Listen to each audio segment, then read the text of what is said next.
Cinta bukanlah tentang seberapa lama kita menggenggam jemari seseorang, melainkan tentang seberapa sunyi bersedia meredam badai agar tidur kita tetap tenang.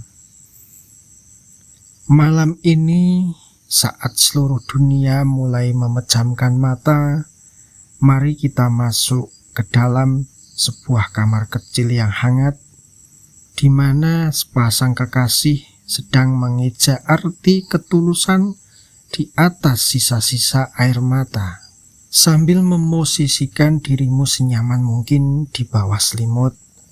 Mari pejamkan matamu perlahan, biarkan suaramu beristirahat, dan biarkan imajinasimu berjalan mengikuti untaian kata demi kata yang meneduhkan ini. Bayangkan sebuah kamar tidur yang sangat sunyi di sudut kota kecil yang berudara sejuk. Di sana Leo saat ini berada. Ia sedang duduk diam di sebuah kursi kayu kecil, tepat di samping ranjang istrinya, Maya. Ya, namanya Maya. Suasana di kamar itu begitu syahdu. Hanya ada sebuah lampu tidur kecil di sudut ruangan yang memancarkan cahaya kuning keemasan. Cahaya itu memantulkan bayangan lembut di dinding, seolah ikut menjaga ketenangan di dalam kamar. Leo menatap wajah Maya yang sedang tidur pulas. Malam ini, wajah wanita yang sangat dicintainya terlihat sedikit lebih pucat dari biasanya. Mereka sudah 5 tahun menikah. 5 tahun yang awalnya dipenuhi oleh suara tawa, obrolan-obrolan hangat di meja makan, dan mimpi-mimpi sederhana tentang masa depan. Namun, setahun terakhir ini segalanya berubah. Seolah-olah takdir ingin menguji seberapa kuat ikatan cinta mereka. Maya jatuh sakit dan diagnosis mengatakan Maya mengidap sebuah penyakit di mana mengharuskan menjalani perawatan intensif yang sangat panjang. Sebagai seorang akuntan biasa di sebuah perusahaan swasta, gaji Leo tentu saja pas-pasan. Tabungan mereka terkumpul sedikit demi sedikit selama bertahun-tahun, dan akhirnya langsung terkuras habis dalam beberapa bulan terakhir pengobatan Maya. Namun, Leo tidak pernah mengeluh. Tidak juga di depan Maya. Ia tahu betul bahwa seseorang sedang sakit, hal yang paling ia butuhkan bukanlah sekedar obat, melainkan keyakinan bahwa ia tidak sedang berjuang sendirian. Menjaga senyuman di wajah istrinya, Leo mulai mengambil langkah-langkah yang menguras seluruh energinya. Begitu juga kantor selesai, ia tidak langsung pulang. Ia bergegas menuju sebuah percintaan untuk bekerja paruh waktu hingga malam larut. Tak berhenti di situ. Paruh waktu kedua ia lanjutkan dengan menjadi supir lepas sampai larut malam. Setiap hari. Ya, Leo setiap hari tidurnya berkurang drastis. Tubuhnya seringkali terasa sangat remuk, dan sendi-sendinya kaku karena kelelahan yang luar biasa. Namun, apa yang terjadi setiap kali Leo membuka pintu kamar dan melihat wajah Maya yang tertidur pulas? Rasa lelah yang menghimpit dada Leo seolah menguap begitu saja ke udara. Rasa capek itu langsung berganti menjadi sebuah tekad yang semakin membaja. Pengorbanan Leo mengalir begitu sunyi, tanpa drama, tanpa tuntutan. Suatu malam, ia pernah mendapati Maya menangis diam-diam di ujung kegelapan. Maya meratapi impian besarnya yang runtuh. Sebuah impian sederhana, membuka toko buku kecil yang hangat.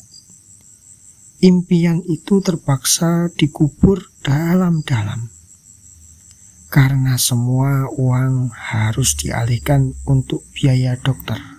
Air mata istrinya terlihat tanpa ucapkan sepatah kata pun. Pada besok harinya, Leo diam-diam menjual sepeda motor kesayangannya. Motor itu adalah satu-satunya kendaraan bersejarah menemani masa-masa mereka pacaran dulu. Tak hanya itu, ia juga mencairkan seluruh dana pensiun masa depannya. Semua uang ia masukkan ke dalam sebuah amplop coklat besar. Lalu ia tuliskan sebuah kalimat pendek di depannya. Untuk toko buku Maya. Leo juga perlahan menjelma menjadi seorang perawat yang luar biasa sabar. Meluangkan waktu di sela-sela pekerjaannya untuk membaca buku tentang cara merawat pasien. Dia belajar bagaimana cara memijat kaki Maya yang sering kali kram di tengah malam. Belajar mengganti perban dengan gerakan tangan yang sangat lembut, seolah-olah sedang menyentuh kelompok bunga. Setiap kali berbicara, Leo mengatur nada suara agar terdengar tenang, menyejukkan, dan menghangatkan. Ia sangat paham bahwa beban mental seorang yang sakit jauh lebih berat daripada rasa fisiknya sendiri. Ia memilih untuk melihat egonya dalam-dalam. Ia membuang jauh-jauh rasa takut, kehilangan yang sering kali membuat dadanya terasa sesak dan juga ngilu. Bagi Leo, kebahagiaan Maya adalah kompas utama hidupnya. Hingga pada suatu malam yang sangat dingin, Maya mendadak terbangun karena rasa sakit hebat di tubuhnya. Air matanya menetes menahan nyeri. Di saat kritis seperti itu, Leo tidak panik. Ia langsung merapatkan tubuhnya, memeluk Maya dengan sangat erat, berikan kehangatan tubuhnya sendiri untuk meredakan kedinginan istrinya. Sambil mengusap rambut Maya, Leo berbisik dengan suara yang sangat dalam dan lembut di telinganya. Sayang, dengarkan aku. Jangan pernah merasa sendirian di dunia ini. Aku ada di sini, di sampingmu, menemani setiap langkahmu. Jika boleh, aku ingin mengambil sebagian rasa sakitmu, agar kamu bisa bernapas lega. Kita akan melewati badai ini bersama-sama. Entah bagaimana ujungnya nanti. Satu hal yang kamu harus pegang erat, cintaku padamu tidak akan pernah berkurang sedikit pun. Bahkan ketika dunia ini berhenti berputar. Mendengar bisikan itu, tangis Maya pecah. Namun, itu bukan lagi tangis kesedihan yang gelap, melainkan tangis yang membasah jiwa. Cinta itu telah menyelamatkan jiwanya dari keputusasaan. Sejak malam yang syahdu ini, ada sesuatu yang berubah di dalam diri Maya. Semangat hidupnya berkorbar kembali dengan indahnya.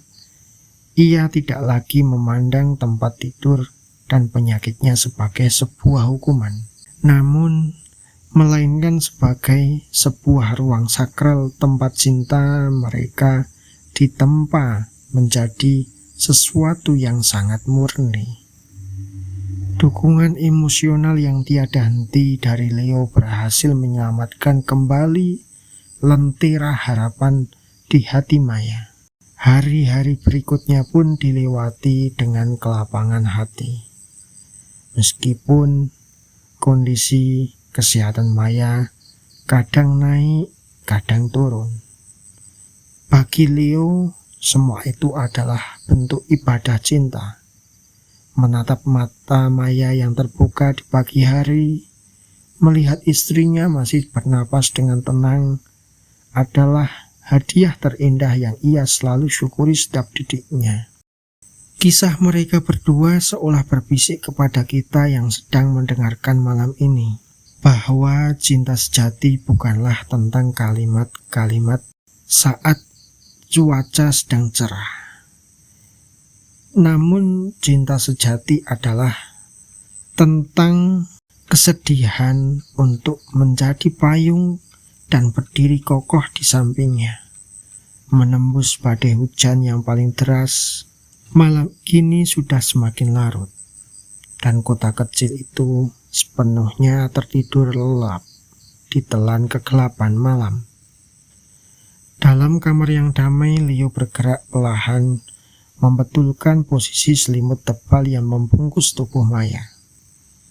Membungkuk kecil, mencium kening istrinya dengan sebuah ciuman yang sangat lama.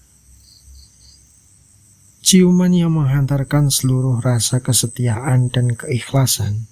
Maya menggeliat kecil, membuka mata sedikit, lalu menatap Leo dengan seulas senyuman yang sangat tenang di bibirnya. "Tidurlah sayang," bisik Leo dengan suara yang nyaris seperti embun pagi. "Biarkan malam ini membawa semua ketenangan untuk jiwamu. Aku tidak akan pergi kemana-mana. Aku di sini menjagamu sampai pagi tiba." Maya mengangguk pelan, lalu memejamkan kembali matanya dengan perasaan aman yang terasa amat sangat-sangat nyaman. Ia telah menemukan rumah yang sesungguhnya, dan di dalam kamar yang sunyi itu, cinta mereka terus mengalir dengan lembut, menjelma menjadi cahaya penuntun yang menghangatkan jiwa, membawa kedamaian yang sangat mendalam hingga ke alam mimpi. Kini biarkan akhir dari kisah mereka menyatu dengan keheningan kamarmu. Tarik napasmu dalam-dalam sekali lagi, lalu lepaskan. Ulangi sekali lagi.